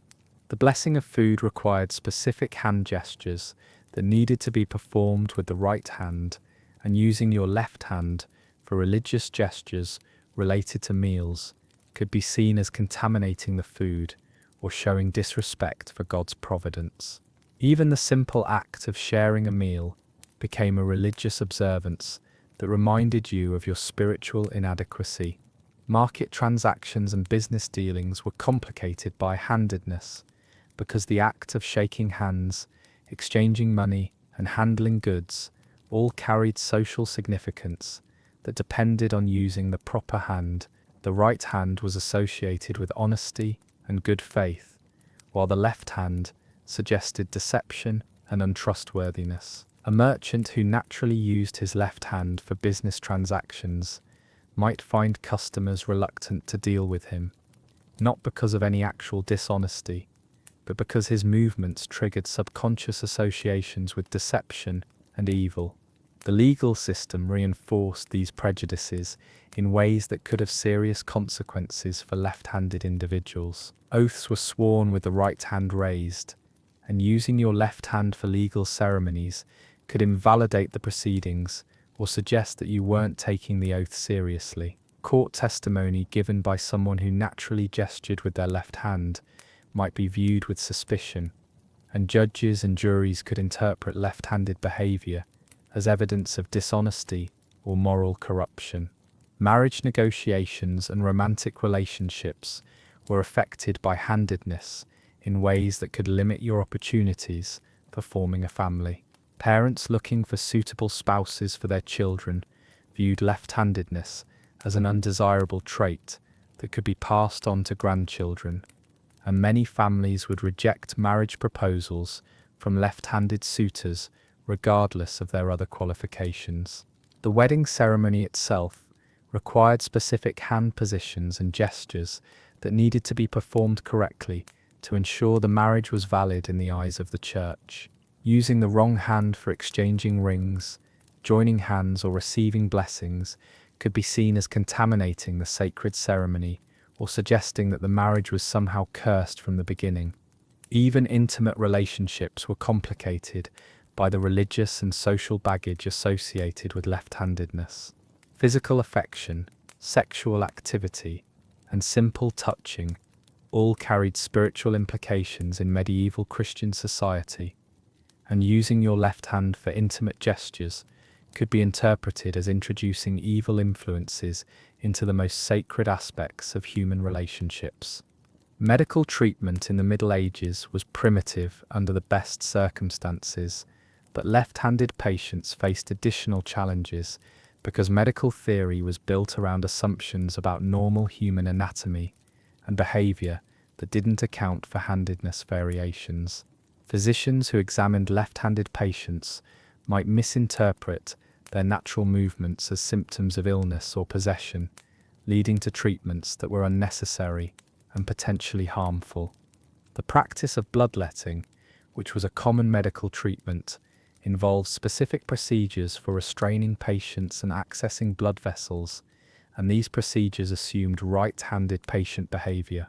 A left-handed patient, who naturally moved in ways that interfered with standard bloodletting techniques, might be restrained more severely or subjected to alternative procedures that were more dangerous or less effective. Mental health, such as it was understood in medieval times, was heavily influenced by religious beliefs about the spiritual causes of psychological problems. Left-handed individuals who showed any signs of emotional distress, unusual behavior, or mental illness might have their handedness cited as evidence that their problems were caused by demonic influence rather than medical conditions, leading to spiritual rather than medical treatment. The treatment for suspected demonic possession often involved exorcism rituals that specifically targeted left-handed behavior as evidence of evil influence. Left-handed individuals who displayed any unusual behavior might find themselves subjected to religious ceremonies designed to cast out demons, experiences that were traumatic and potentially dangerous, even when performed by well-meaning clergy. Accusations of witchcraft were a constant threat for anyone whose behavior deviated from social norms, and left-handedness was often cited as evidence of supernatural involvement. The association between left-handedness and evil was so strong that simply being observed using your left hand for important tasks could trigger suspicion and investigation by religious authorities. Witch trials often included specific tests for supernatural influence, and many of these tests were designed in ways that put left-handed individuals at a disadvantage. Tests that involved writing, drawing symbols, or performing specific hand gestures could produce results that were interpreted as evidence of witchcraft when they were actually just the natural behavior of left-handed people trying to perform right-handed tasks. The social isolation that resulted from suspicion and prejudice could be as damaging as any formal persecution. Left-handed individuals often found themselves excluded from social groups, religious activities, and community events because their presence made other people uncomfortable. This isolation could lead to depression, anxiety, and other mental health problems that were then interpreted as further evidence of spiritual corruption. Children were particularly vulnerable to the psychological damage caused by constant correction and rejection. Growing up left-handed in a medieval society meant learning from an early age that your natural instincts were wrong, your basic movements were evil, and your very existence was somehow problematic. This kind of psychological pressure could create lasting mental health problems that affected every aspect of adult life. The economic consequences of being left-handed were significant in a society where most people lived close to subsistence level. Difficulty learning trades, problems with social acceptance, and exclusion from certain occupations could mean the difference between modest prosperity and poverty. Left-handed individuals often found themselves relegated to less desirable jobs or forced to work harder than their right-handed peers to achieve the same level of success. Women faced particular challenges because medieval society had strict expectations about female behavior, and left-handedness could be seen as evidence of unwomanly aggression or spiritual corruption. Women were expected to be submissive and obedient, and left-handed movements could be interpreted as signs of rebellion or resistance to proper feminine behavior. Household management, which was primarily a female responsibility, involved specific techniques for cooking, cleaning, and childcare that assumed right-handed movements. A left-handed woman managing a medieval household had to either work against her natural inclinations or develop alternative techniques that might be less efficient and that certainly marked her as different from other women. The process of teaching children proper behavior was complicated when the mother was left-handed because she had to demonstrate right-handed techniques while working against her own natural movements. This could create confusion and frustration for both mother and child, and it reinforced the idea that left-handedness was a problem that needed to be overcome rather than accommodated. Religious vocations, which offered one of the few paths to education and social advancement in medieval society, were largely closed to left-handed individuals because of the spiritual implications of handedness. Monasteries and convents required strict adherence to religious rituals that assumed right-handed behavior, and left-handed individuals who sought religious careers faced constant scrutiny and correction. The copying of religious manuscripts, which was one of the primary intellectual activities of medieval religious institutions, was particularly challenging for left-handed scribes who had to produce work that met exacting standards while working against their natural hand orientation. The smudging and inconsistency that often resulted from left-handed writing could be interpreted as carelessness or disrespect for sacred texts. Even the most devout left-handed individuals found their spiritual lives complicated by the constant need to suppress their natural movements during religious observances. Prayer, worship, and religious study all required specific hand positions and gestures that felt awkward and unnatural, creating a barrier between left-handed believers and their spiritual practices.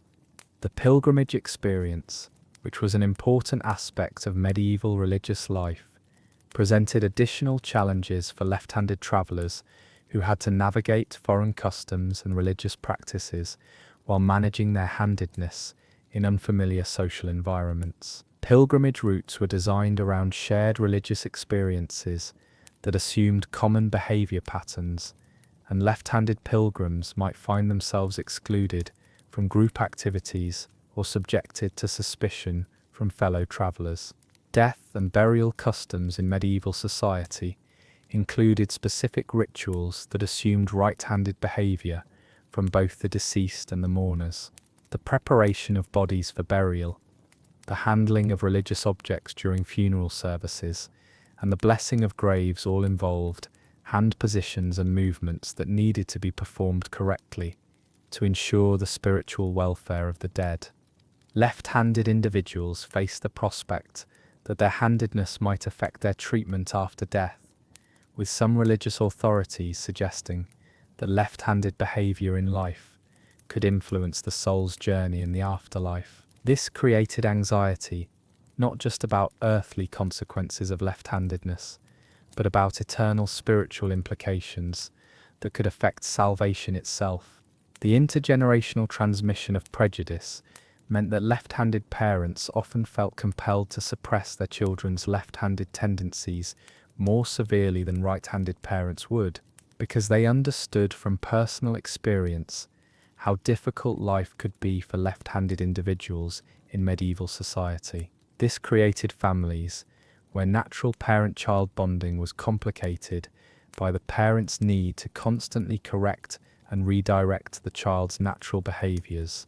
The genetic aspects of handedness, which weren't understood in medieval times, meant that left-handed traits often appeared in multiple family members, creating households where several people were struggling with the same challenges while trying to help each other adapt to a right-handed world. These families often developed private accommodations and techniques that helped them function more effectively, but they had to be careful not to let their left-handed adaptations become visible to outsiders. Economic survival for left-handed individuals often required developing exceptional skills in right-handed techniques or finding specialized niches where left-handedness was less of a disadvantage. Some left-handed people became traveling merchants or craftsmen who could move between communities before their handedness became a significant social problem, while others found ways to work in occupations where handedness was less visible or important. The seasonal nature of medieval work meant that left-handed individuals had to repeatedly prove themselves in new situations and social groups as work patterns changed throughout the year. Harvest time, planting season, and other communal work periods brought together people who might not know each other well, creating repeated opportunities for left-handed individuals to face prejudice and discrimination from new groups of co-workers. Innovation and adaptation became survival skills for left-handed people who had to constantly find ways to accomplish right-handed tasks or develop alternative techniques that produced acceptable results. This often led to creative problem-solving abilities and technical innovations that could benefit entire communities, but the social prejudice against left-handedness meant that these contributions were often overlooked or attributed to other causes. The medieval world was unforgiving to anyone who deviated from established norms, and left-handedness represented a fundamental deviation that affected every aspect of daily life, from childhood correction through adult social interactions, from spiritual practices to economic survival. Being left-handed in the Middle Ages meant living in constant conflict between your natural abilities and social expectations, navigating a world that viewed your most basic physical traits as evidence of moral corruption and spiritual danger. The remarkable thing is that left-handed people survived and sometimes even thrived in this hostile environment, developing resilience, adaptability, and creativity that helped them overcome obstacles that would have defeated less determined individuals. Their success came not from acceptance or accommodation, but from sheer determination to live full lives despite social systems that were designed to exclude and marginalize them.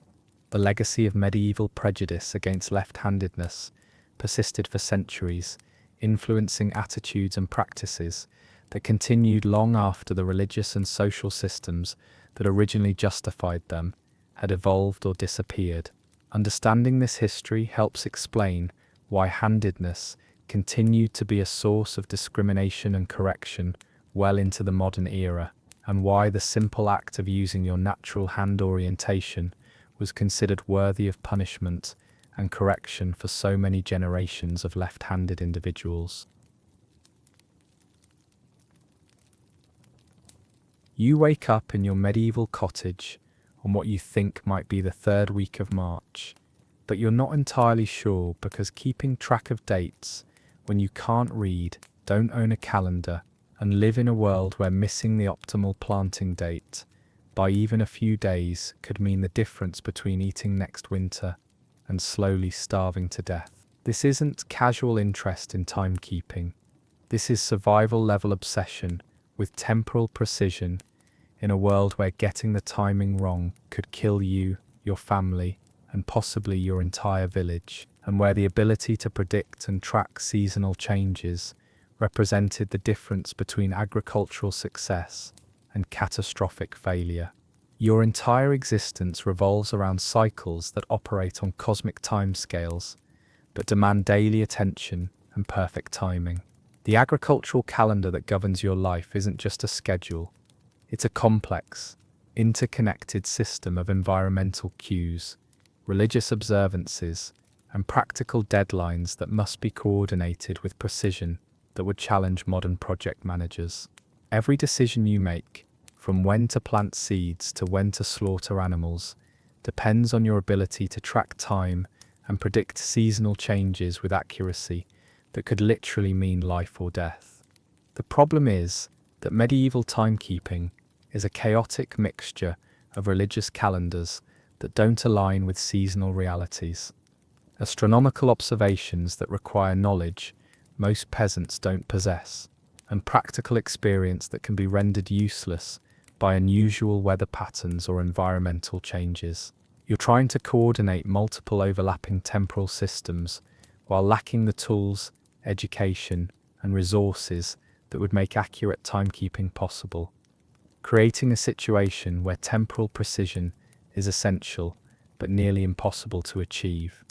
The church calendar provides one framework for organizing time, but it's designed around religious observances rather than agricultural needs, creating conflicts between spiritual obligations and practical requirements.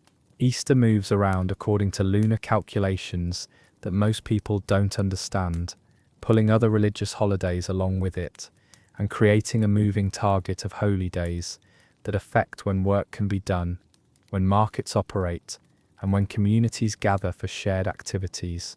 Lent restricts your diet during a time when stored food supplies are running low anyway, but the timing varies from year to year, making it difficult to plan food preservation and consumption strategies.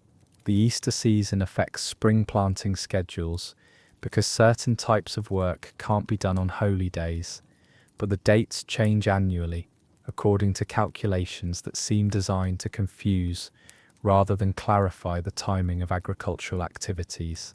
Saints' days provide additional temporal landmarks, but they're scattered throughout the year in patterns that reflect religious history rather than seasonal needs.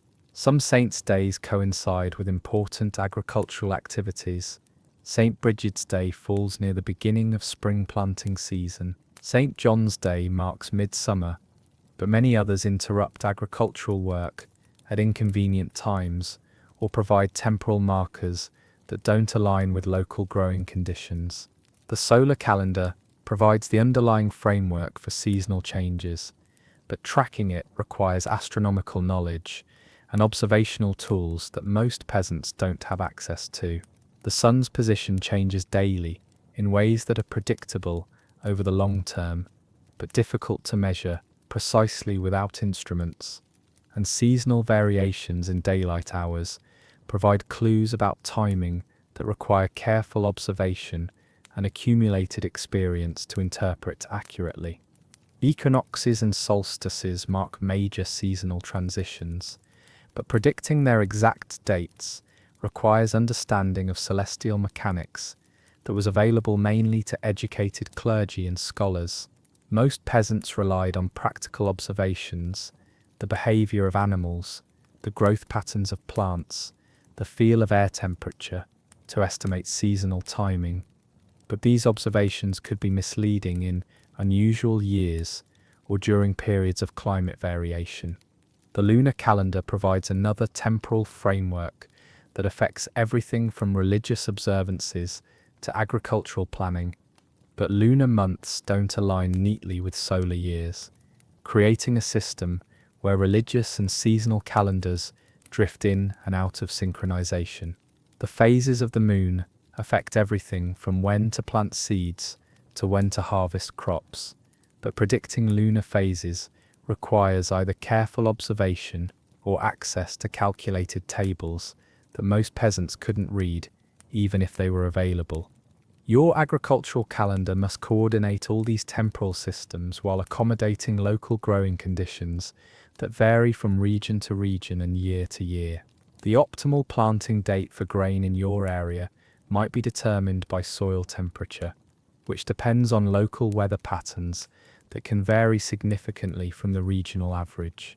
Planting too early risks losing seeds to late frosts, while planting too late reduces the growing season and potentially exposes crops to early fall weather that could destroy the harvest. Crop rotation schedules require planning multiple years in advance, with decisions made today affecting what can be planted next year and the year after that. Fields need to be allowed to rest periodically to maintain soil fertility, but the timing of fallow periods must be coordinated with food production needs and community labour availability. A 3-field rotation system requires precise scheduling to ensure that enough land is under cultivation each year to feed the community while maintaining long-term agricultural sustainability. The timing of animal husbandry activities creates additional calendar complications that must be integrated with crop production schedules. Breeding animals requires calculating gestation periods to ensure that births occur at optimal times. Sheep and cattle should give birth in spring when grass is growing and weather is mild, but achieving this timing requires breeding activities that must be planned months in advance. Slaughter schedules depend on multiple factors that must be coordinated carefully. Animals need to be fattened during summer, when feed is abundant, but slaughtering must occur before winter, when preservation is easier, and when stored food supplies need to be supplemented. The timing affects meat quality, preservation success, and food availability throughout the winter months. Market schedules provide another temporal framework that affects agricultural planning, but operates according to commercial rather than seasonal logic. Weekly markets provide opportunities to sell surplus crops and purchase necessary supplies, but market days are fixed according to tradition and convenience rather than agricultural timing. You might have crops ready for sale on Tuesday, but if the market operates on Saturday, you need storage and preservation techniques to maintain quality for several days. Seasonal fairs operate on annual cycles that provide major commercial opportunities but require planning and preparation that must be coordinated with agricultural schedules. The timing of harvest activities must account for major fair dates, because fairs provide the best opportunities to sell surplus crops and livestock, but travelling to fairs requires time and labour that might be needed for other agricultural activities.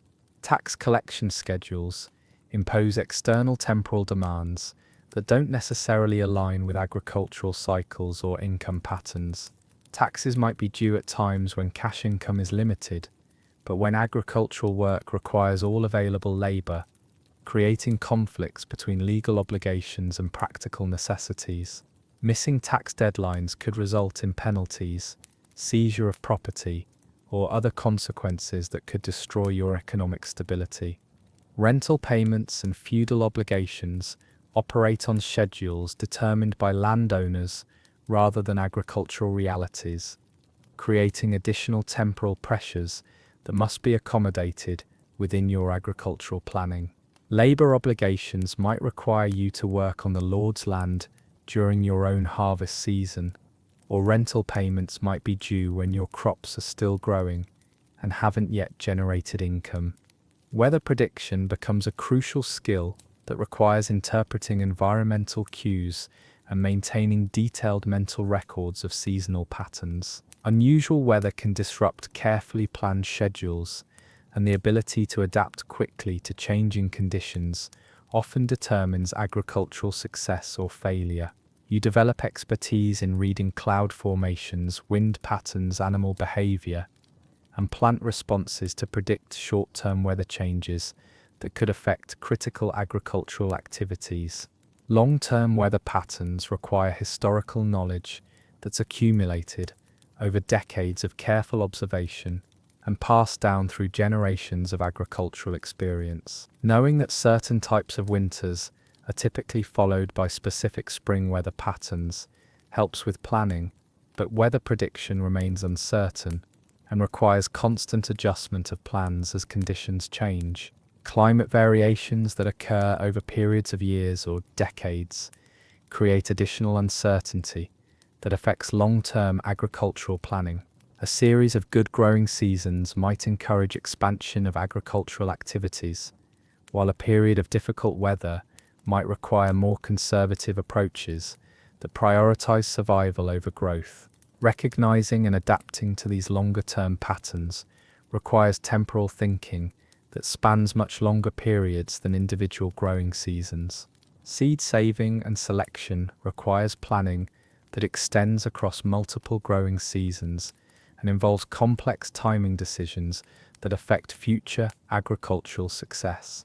Seeds must be harvested at optimal ripeness, processed and stored correctly, and preserved under conditions that maintain viability until the next planting season. The timing of seed harvest affects seed quality, and mistakes in timing can result in poor germination rates that compromise the following year's crop. Selective breeding of crops requires maintaining genetic diversity while improving desired characteristics, a process that requires careful record keeping about which plants produce the best results under various conditions. This information must be accumulated over multiple growing seasons and requires memory techniques and possibly written records that help track complex relationships between timing, environmental conditions, and crop performance. Food preservation schedules must be coordinated with harvest timing and storage requirements to ensure adequate food supplies throughout the winter months. Different preservation techniques work best at different times of year. Grain must be dried immediately after harvest, while meat preservation works best in cool weather but requires animals that have been properly fattened during the growing season. The timing of preservation activities affects food quality and storage life, with activities that are performed too early or too late, resulting in food that spoils quickly or doesn't maintain nutritional value throughout the storage period. Coordinating multiple preservation activities requires careful scheduling that accounts for labor availability, equipment access, and environmental conditions. Building and maintenance activities must be scheduled around agricultural work, while taking advantage of optimal weather conditions and material availability. Construction projects require dry weather, but also need to be completed when agricultural work doesn't require all available labor. Thatching roofs, for example, requires dry straw that's only available after harvest, but the work must be completed before winter weather makes construction difficult or impossible. Maintenance activities like tool repair, equipment replacement, and building improvements must be scheduled during periods when the equipment isn't needed for agricultural work. But these periods are often short and must be used efficiently to prepare for the next agricultural season. Planning these activities requires understanding both agricultural schedules and the time requirements for various maintenance and construction projects. Social and community obligations create additional temporal demands that must be integrated with individual agricultural schedules. Community work projects like road maintenance, bridge repair, or church construction require coordinated labor from multiple families, but this coordination must account for individual agricultural schedules that might conflict with community needs. Marriage and family celebrations typically occur during periods when agricultural work is less demanding, but planning these events requires predicting agricultural schedules months in advance and coordinating with religious calendar restrictions that limit when celebrations can occur. Wedding planning in medieval times required understanding multiple temporal frameworks and predicting how they would interact during the planned celebration period. Military obligations and feudal service requirements impose temporal demands that can disrupt agricultural schedules at critical times. Military campaigns might be planned during periods when agricultural work is less demanding, but military needs don't always align with agricultural cycles, and missing critical agricultural activities due to military service could have devastating consequences for individual families and entire communities. The judicial calendar creates additional temporal obligations that must be accommodated within agricultural planning. Court sessions, legal proceedings, and administrative obligations might require travel and time commitments that conflict with agricultural work, but missing legal obligations could result in penalties that are worse than missing agricultural deadlines. Apprenticeship and education activities operate on schedules that must be coordinated with agricultural needs and family labour requirements. Children might be sent for training or education during periods when their labour isn't needed for agricultural work, but planning these activities requires predicting agricultural labour needs months or years in advance. Trade and craft activities must be scheduled around agricultural work, but also require coordination with supply availability and market demand that operate on different temporal cycles. Craft production might use agricultural byproducts that are only available at certain times of year, but the finished products might be needed at different times, requiring storage and inventory management that adds temporal complexity to production planning. Transportation and travel must account for seasonal road conditions, weather patterns and agricultural schedules that affect both the traveller's availability and the conditions encountered during travel. Planning trips requires understanding multiple temporal frameworks and predicting how seasonal changes will affect travel conditions and scheduling requirements. Religious observances create temporal obligations that must be balanced with practical necessities, but the balance varies throughout the year, depending on the importance of specific religious events and the urgency of agricultural activities. Major religious holidays might require complete suspension of agricultural work, while minor observances might allow essential activities to continue with modified schedules. Fasting periods and dietary restrictions affect food consumption patterns that must be coordinated with food availability and preservation schedules. Planning food consumption during Lent requires understanding both religious requirements and practical food storage limitations, while ensuring adequate nutrition during periods when dietary options are restricted. Record keeping, such as it exists for mostly illiterate peasants, requires memory techniques and practical markers that help track complex temporal relationships without written documentation.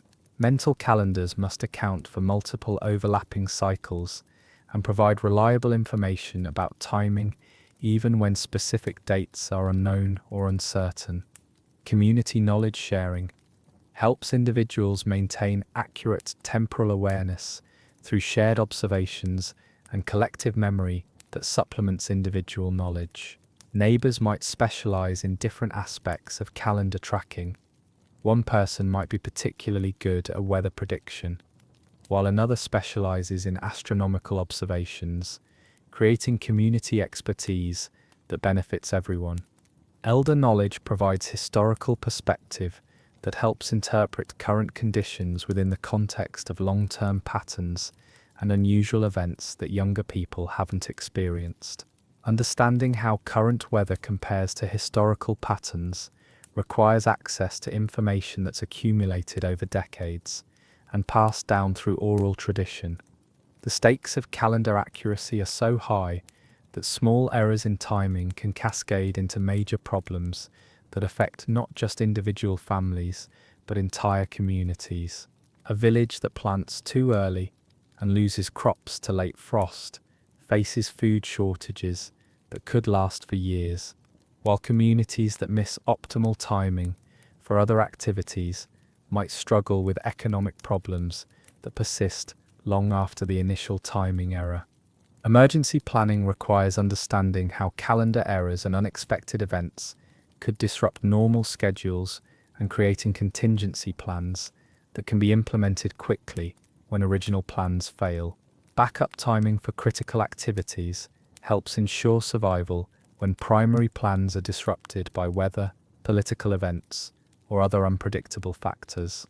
The psychological pressure of calendar management affects every aspect of medieval peasant life, creating constant awareness of time and timing that influences daily decisions and long-term planning.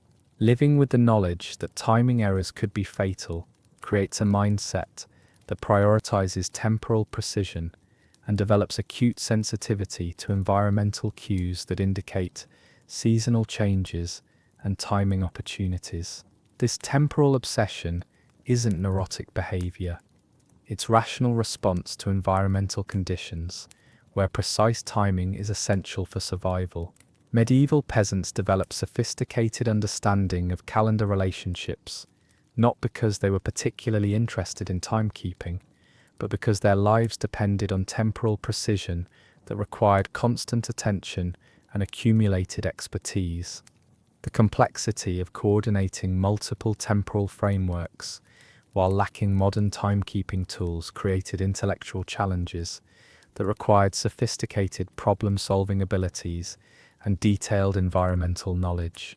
Medieval calendar management was an intellectual achievement that modern people, with access to precise timekeeping and weather prediction, rarely need to develop, but would struggle to match if placed in similar circumstances.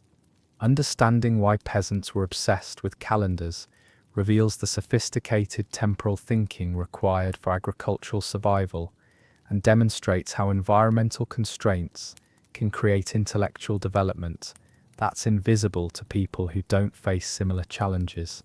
Their calendar obsession was neither primitive nor irrational.